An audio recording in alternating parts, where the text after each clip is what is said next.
कैसे हैं दोस्तों। आपका समदरिया आईएएस में स्वागत है दोस्तों। आपके परीक्षा को ध्यान में रखकर दोस्तों मैंने वीडियो शूट किया है।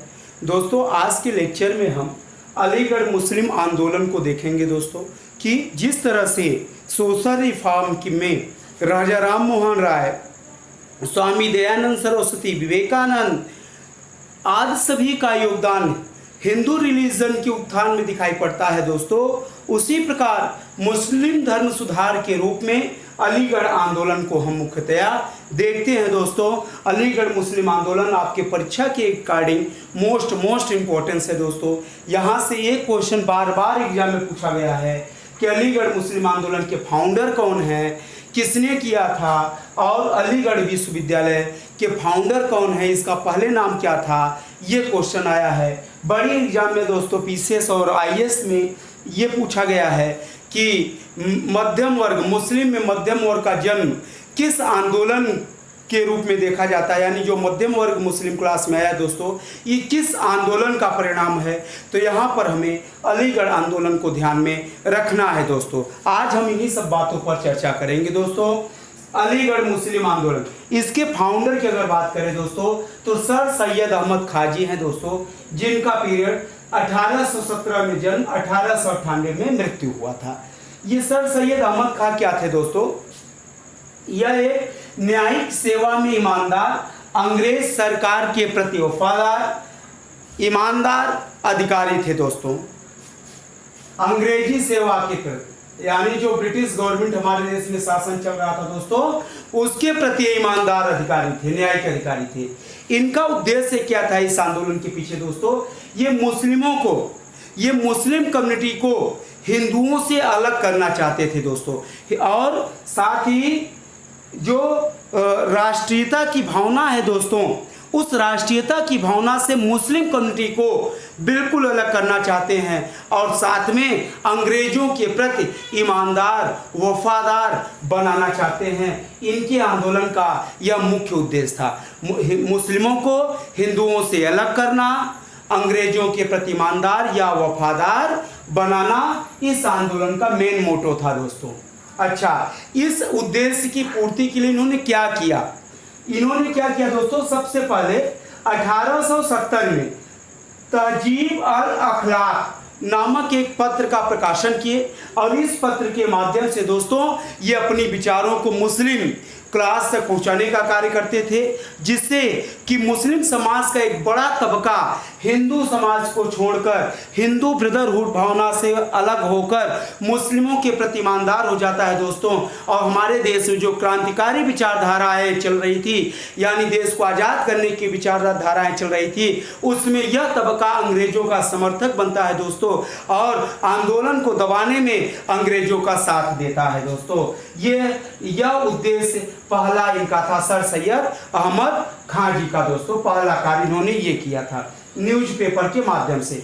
दूसरा काम ये किए दोस्तों कि 24 अक्टूबर 1875 को अलीगढ़ विद्यालय की स्थापना की। अलीगढ़ विद्यालय दोस्तों अलीगढ़ में है। इस विद्यालय की स्थापना इन्होंने 24 अक्टूबर 1875 में किया है। बाद में 1877 में जो इनका अलीगढ़ विद्यालय था दोस्तों, ये 1877 में अलीगढ़ में ये कॉलेज के रूप में कन्वर्ट हो गया। और जब कॉलेज के रूप में बदला दोस्तों, तो इसका नाम पड़ गया मोहम्मद एंग्लो ओरिएंटल कॉलेज।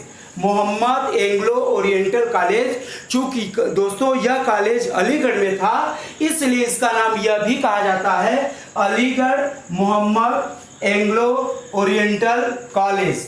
अच्छा, बाद में यही कॉलेज दोस्तों अलीगढ़ विश्वविद्यालय के रूप में देखा जाता है दोस्तों।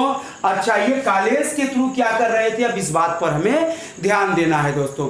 ये मुस्लिम कम्युनिटी के बच्चों को दोस्तों इस कॉलेज में प्रवेश करते थे, उनको अंग्रेजों के प्रति ईमानदारी वाले ये नॉलेज देते थे दोस्तों, हिंदुओं के प्रति दूरी, अंग्रेजों के प्रति ईमानदारी, ऐसी विचारधारा युक्त यहाँ पर नॉलेज दिया जाता था दोस्तों। तो दूसरी तरफ ये नॉलेज का जो आधार था दोस्तों वो अंग्रेजी भाषा था, जिसका मुस्लिम समाज पे बहुत बड़ा प्रभाव दिखाई पड़ा दोस्तों।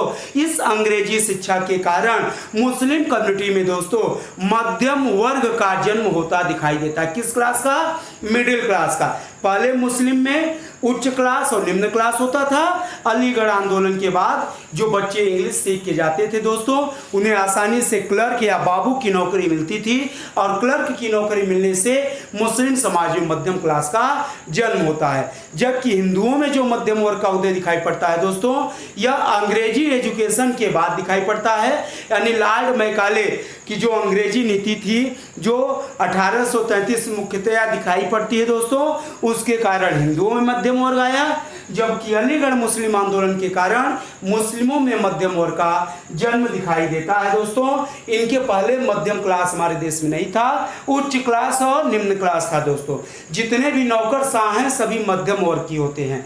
जो पूंजीपति है, एलीट क्लास है, जिन्हें नौकरी की जरूरत नहीं है, ये उच्च क्लास होता था दोस्तों। उच्च क्लास और निम्न क्लास, इन दोनों का न तो कोई प्रॉपर समाज हो पाता है दोस्तों, इन लोगों का कल्चर बिल्कुल अलग होता है। जो नियम कानून जो भी कुछ अप्लाई होते हैं दोस्तों, सब के सब मिडिल क्लास पर ही अप्लाई होते हैं। हम सभी मध्यम वर्ग के पार्ट हैं दोस्तों। अच्छा भाई, तो इनके कॉलेज का प्रभाव हमने बता दिया। अच्छा, ये सब जो इन्होंने स्थापित किया, इसका क्या निष्कर्ष निकला दोस्तों, हमारे समाज में क्या पड़ा? तो पहला समाज में ये पड़ा दोस्तों कि मुस्लिम समाज में एक मजबूत मध्यम वर्ग का निर्माण हो गया दोस्तों। एक बड़े लेवल पे मध्यम वर्ग बना, जो अलीगढ़ मुस्लिम आंदोलन के कारण ही हुआ दोस्तों। हमने बताया हिंदुओं में अंग्रेजी शिक्षा के कारण।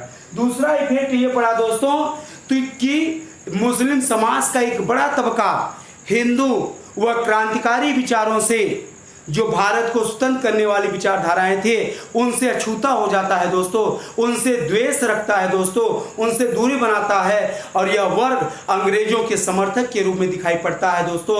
और यही वर्ग आगे चलकर दोस्तों पाकिस्तान के निर्माण में एक महत्वपूर्ण भूमिका निभाता है, जिनका परिणति आप पाकिस्तान के रूप में देखते हैं दोस्तों। तीसरा हमने बताया दोस्तों, ये अलीगढ़ मुस्लिम आंदोलन का जो तीसरा महत्वपूर्ण प्रभाव पड़ा, इससे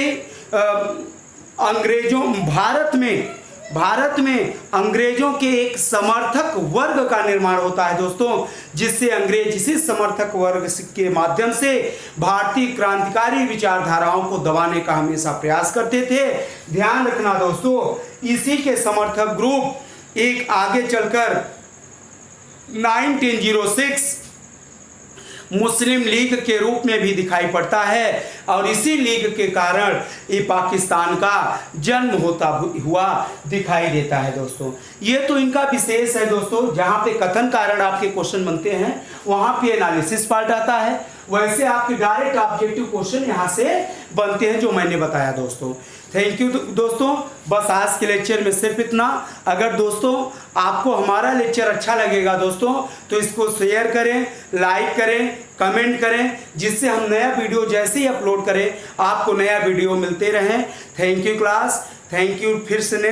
फिर नेक्स्ट बार पुनः मिलेंगे दोस्तों। Thank you.